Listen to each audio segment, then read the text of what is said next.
शायद कांग्रेस आला कमान भी जो है वो लगातार यहाँ पर कोशिश कर रहे हैं उनसे बात करने की कि उनके फैसले को बदला जा सके, क्योंकि इस वक्त सचिन पायलट की जो तेवर है वो कहीं ना कहीं कांग्रेस के खिलाफ ही नजर आ रहे हैं। देखिए, कल का दिन बहुत बड़ा रहेगा कि अगर फैसला नहीं लिया जाएगा तो शायद जो एक नई पार्टी की चर्चा हो रही है कहीं वो देखने को मिल जाए, तो इससे स्पष्ट हो जाएगी कि सचिन पायलट का रुख क्या है और किस वजह से वो ये सब चीज कर उनको बताना चाह रहे थे।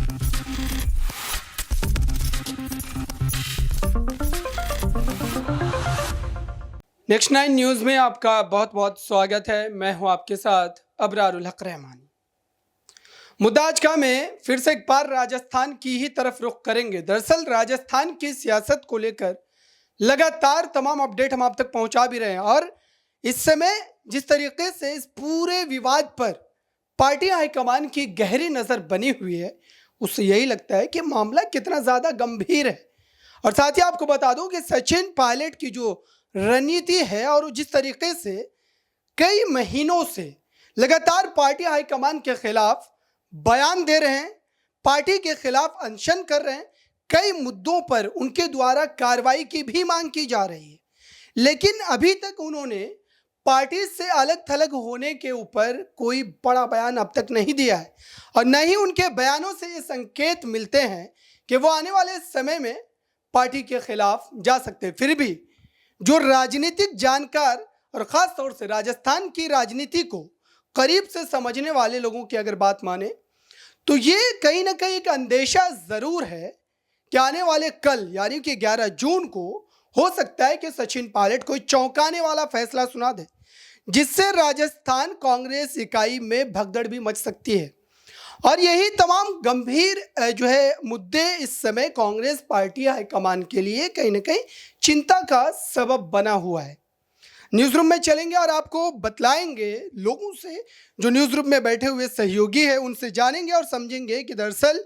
इस पूरे मामले पर उनकी क्या राय है। और साथ ही इस समय जिस तरीके से इस पूरे विवाद को लेकर के लगातार हम आप तक खबरें पहुंचा रहे हैं, सबसे बड़ी बात यह है कि सचिन पायलट को लेकर के जब हम चर्चा करते हैं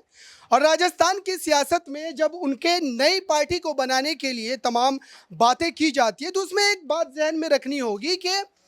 तीसरा फ्रंट क्या राजस्थान में कभी सफल रहा।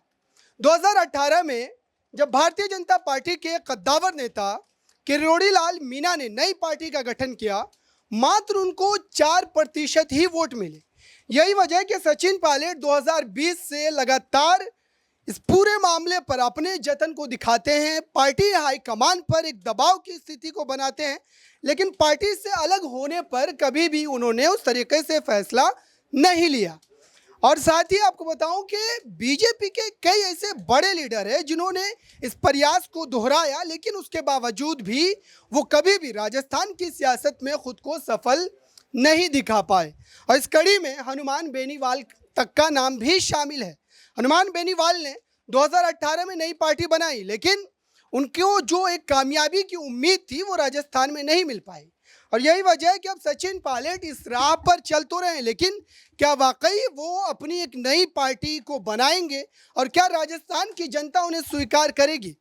कल 11 जून है और कल ही ये बड़ा दिन है जब राजस्थान में सचिन पायलट अपनी 2020 से चली उस लड़ाई का कहीं ना कहीं अंत कर सकते हैं या फिर कांग्रेस पार्टी को एक बड़ा झटका दे सकते हैं। यही तमाम बड़े सवाल हैं जिनके जवाब तलाशने की कोशिश करेंगे न्यूज़ रूम में बैठे सहयोगियों से।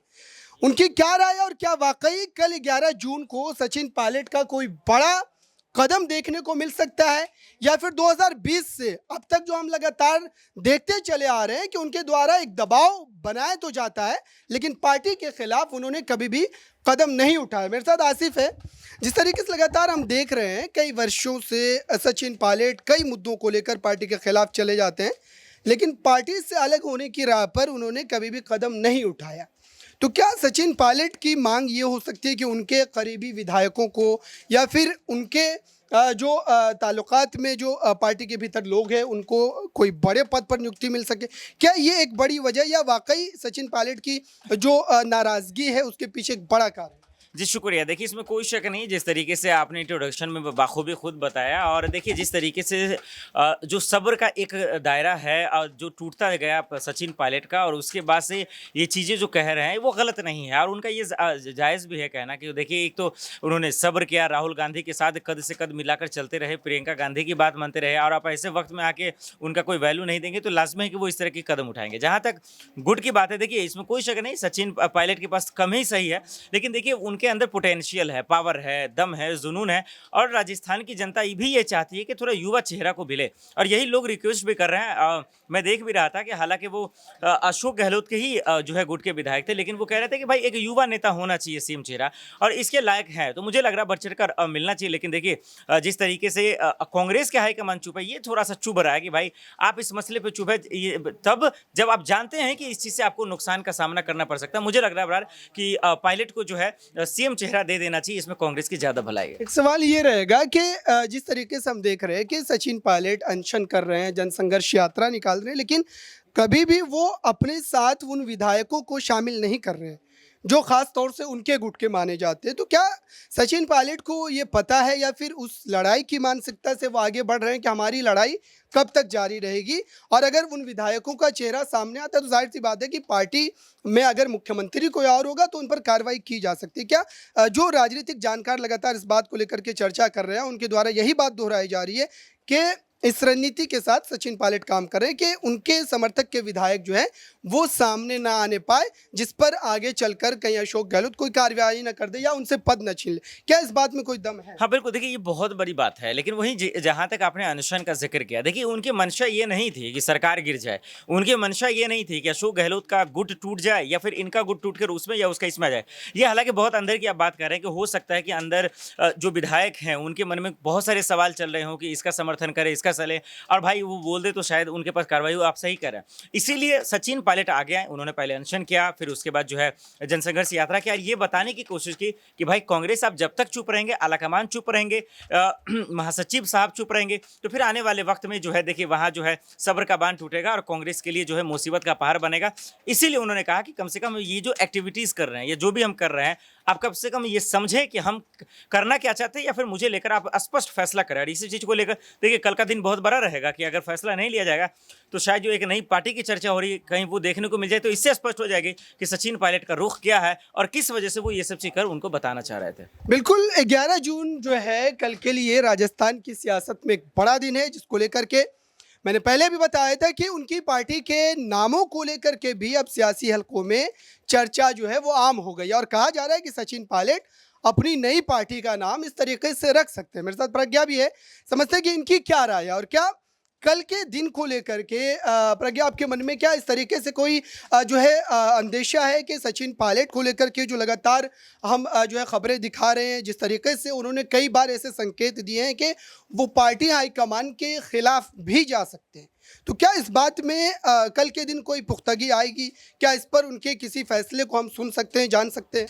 बिल्कुल, देखिए वाकई में ये सवाल उठना लाजमी है, और ये सवाल कहीं ना कहीं कांग्रेस आलाकमान की नींद उड़ाने का काम कर रहा है, क्योंकि जिस तरीके से अगर हम देखें लगातार सचिन पायलट को लेकर ये सवाल उठ रहा है। इससे पहले भी सचिन पायलट के कई बार इस तरीके की खबरें सामने आई कि वो शायद पार्टी को छोड़ सकते हैं, क्योंकि समय समय पर सचिन पायलट ने अपनी नाराजगी जाहिर की। लेकिन जब भी सवाल उठा कि क्या सचिन पायलट कांग्रेस को छोड़ सकते हैं, जब भी ये कयास लगाए गए, जब भी ये सवाल उनसे पूछा गया, वो हमेशा इस बात को खारिज करते हुए नजर आए। लेकिन ये पहली बार देखने को मिल रहा है कि नई पार्टी बनाने को लेकर लगातार राजस्थान के सियासी गलियारों में इस तरीके के कयास लगाए जा रहे हैं, लेकिन सचिन पायलट कुछ भी बोलने के लिए तैयार नहीं है। सबसे बड़ी बात, दिल्ली में जब बैठक हुई तब देखने को मिला कि अशोक गहलोत अपनी सहमति जाहिर करते हुए नजर आए, सचिन पायलट की तरफ से केसी वेणुगोपाल बोलते हुए नजर आते, लेकिन सचिन पायलट खामोश थे। बैठक के बाद जब उनका पहला बयान सामने आया, जिसके बाद उन्होंने साफ कर दिया कि उनकी नाराजगी इस बैठक में खत्म होने वाली नहीं है, और अब यहां पर देखिए लगातार इस बात को लेकर के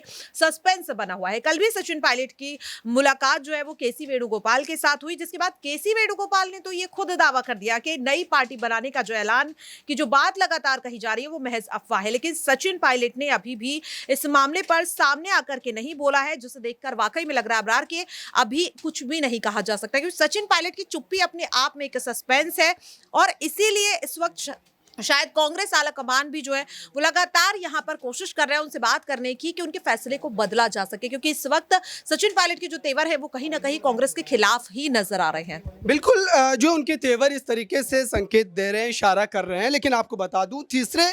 फ्रंट को लेकर के जो मैंने आपको बताया है कि तीसरा फ्रंट कभी भी राजस्थान की सियासत में उस तरीके से सफल नहीं रहा है। यही वजह कि सचिन पायलट भले ही राजस्थान में एक बड़े नेता के तौर पर जाने जाते हों, लेकिन अकेले अपने दम पर सरकार में कितनी हिस्सेदारी वो हासिल कर सकते हैं, ये एक बड़ा सवाल है। अब देखना होगा कि कल राजस्थान की सियासत का ऊँट किस करवट बैठता है और क्या वाकई कांग्रेस पार्टी को इस पूरे मुद्दे में राहत मिलती है या उनकी परेशानी में मजीद इजाफा होता है। इस खास रिपोर्ट में बस इतना ही। देखते रहिए ताज़ा तरीन खबरों के लिए नेक्स्ट 9 न्यूज़ को। धन्यवाद।